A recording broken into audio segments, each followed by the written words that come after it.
nakasabot sa sayod sa gisimbahan pero wala mabag-o sa kay tan-aw ninyo sa tao ana.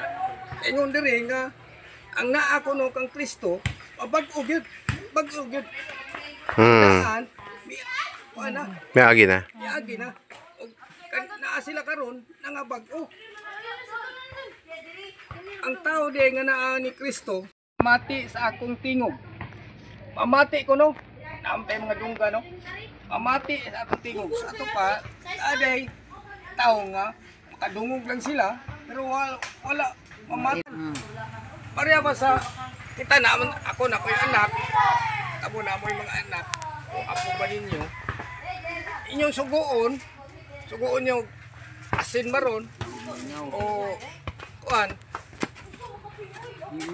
nakadungog siya apan ako naghatag kanila og kinabuhing dayon kung kamot ang naghatag ang Ginoo og kinabuhing dayon kung dili na gayud sila malaglag og walay ay bisan kinsa makaagaw mamatay gyud ang tao bisan pag kung sa imong pang herbal Pang banyos niya. doon na gyud kamatayon kay tungod na sa sala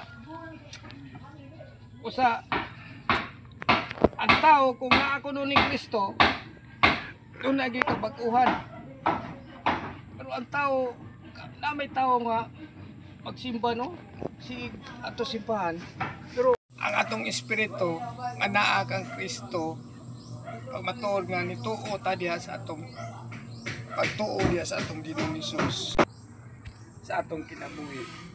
Muna pag matuo no. Ako naman ang i-explain kanina nga doon na tayo espiritu nga may tungod diha po ni sa ingon sa 1 Corinthians